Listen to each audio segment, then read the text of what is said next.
Relationship number 5, part 2. So, something I forgot to mention at the beginning of relationship number 5, part 1 is Angel, the woman I was dating, Angel, is the longest relationship I had at 2 years and about 6 months, more or less. She is the woman I wanted the most, but I didn't put in the most effort, if that makes any sense.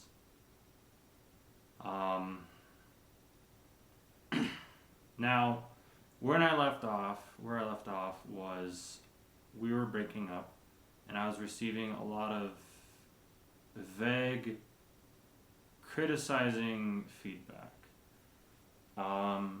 And what didn't help the situation was I gave her items from Afghanistan, like some of the lapis jewelry.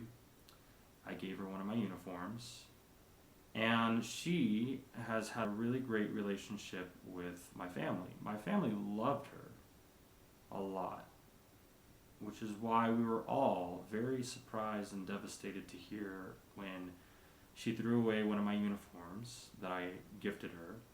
She threw away the lapis jewelry that I got from Afghanistan. I think there were some other things she threw away, but I don't entirely remember what it was. I did get some stuff back, but it wasn't anything that I really cared for. And she called my mom explaining what she did, why she did it, not just breaking up with me, but the uniforms being thrown away, all that stuff. And my mom pretty much called me crying. I have never heard my mom cry before. And that really, really pissed me off. Like, what did you say to my own mother that pissed her, that made my mom cry? It was unbelievable.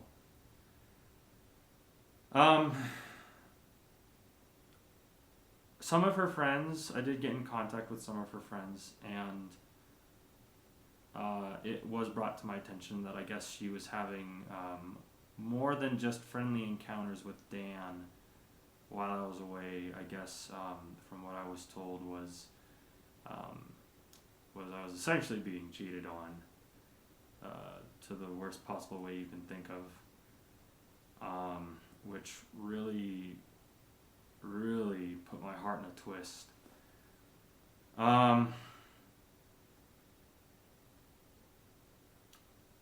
So I do come back to Washington around April timeframe. I think I saw her like one time. Like I moved back in with my parents. She was still living at home with her parents, so she still lived down the street. I think I saw her like one time. Now, unfortunately, I was still in touch with her friends. I didn't really want them to stalk her on my behalf. I didn't want them to gang stalk her, which is why it was very weird when fall of 2021 I received pictures from one of her friends, Dan proposing to her. I think they were actually married by that point, but the engagement pictures were from like a month prior. So I dated her for 2.5 years, and apparently she dated Dan for somewhere between 6 to 8 months, and got married by like month 9 or 10. Now I I don't really hold back when it comes to body shaming, but both of them got really big, like really big, like let themselves go kind of big. And I looked at that like, what have you guys been eating? A lot of fry bread? Like a lot of McDonald's?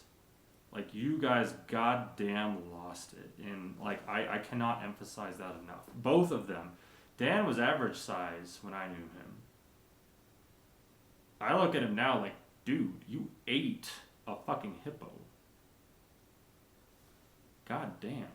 Even her. Um, actually, when we were dating, she actually worked out. She actually got like curves on her abs. She got curves on her biceps. She was all about that self improvement. Um, but I think it says a lot about the kind of relationship that we were in versus the kind of marriage that she's in now. Whereas I was in a situation that involved me being a firefighter, working out, being in the Air Force, being physically fit, and she liked that. I believe she liked that because from what I understood, she went to the YMCA every day. After school, she went to nursing school, top of her class, only to turn around and go to the YMCA. Massive kudos. Massive kudos. That's amazing. And I say that because it just seems like no one even works out anymore these days.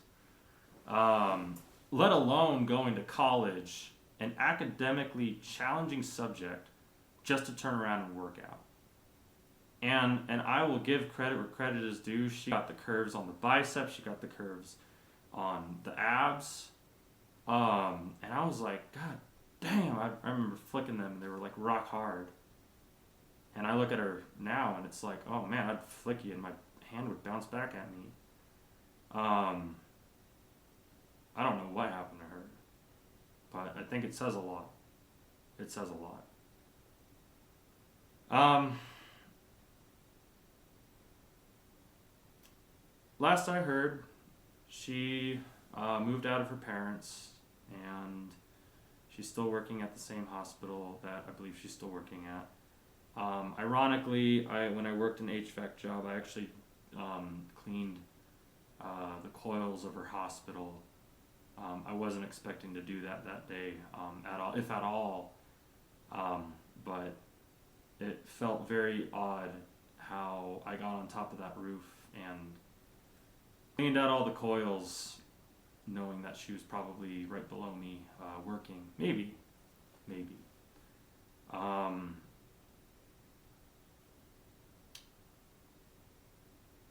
If I could say something to her now,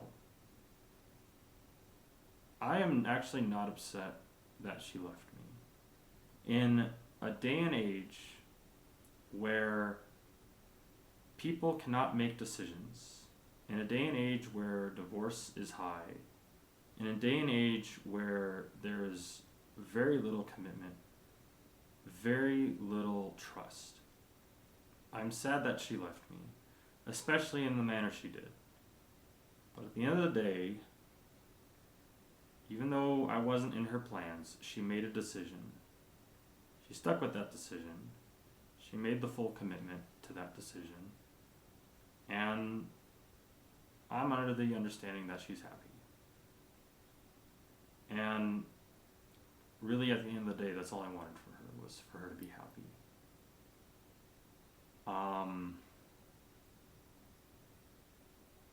But I will say that it's how you left me that makes me upset.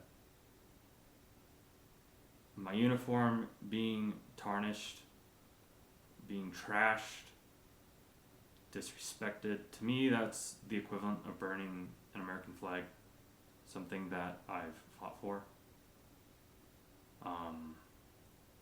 Really makes my blood boil. Making my own mother cry was a massive surprise to me. I always considered her a very kind, loving Christian woman, and I saw the devil come out of her, and it was very scary. And what's even scarier and equally as sad is she is not the only caring woman that I've seen that happen. Apparently, and this is why I make these videos, I bring out the worst in people, I guess. And sometimes I just want that accurate feedback to avoid being that bad person, avoid being that negative person. I'd like to be influential. I've been trying to improve like my positivity, my optimism. Been working on my PTSD and my drinking problem for a few years now. And it just sucks because when I improve myself, I attract people. But then maybe something in life happens where something negative happens, and I become a negative Nancy, and now I start to bring the worst out in people. It's like people feed off of my energy. But it works both ways. So, c'est la vie. She is gone, but she is happy. At least I think she's happy. I hope she's happy. And hopefully she finds that self-improvement in her, where she looks at herself in the mirror like, hey, remember the YMCA? I might be able to lose a few. Same with Dan. And again, I just feel like that really just says a lot about their marriage. It says a lot about who they each married. Who made who they are. Because they're both pretty big.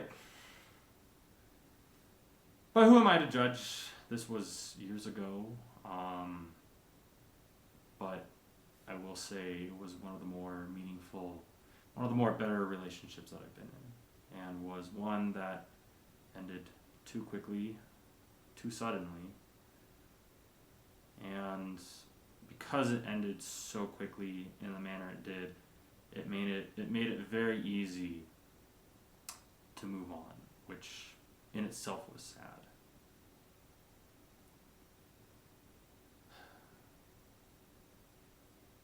I just realized that the next video is going to be relationship number 6. If I thought relationship number 5 was hard to cover, relationship number 6 is probably the pinnacle of hard times, difficult women, difficult relationships. I did say relationship number 3 was going to be last.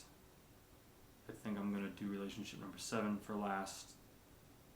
I cannot talk about relationship number 3 without talking about relationship number 6, and I cannot talk about relationship number 6 without talking about relationship number 7. So, I'll be doing relationship number 3 next.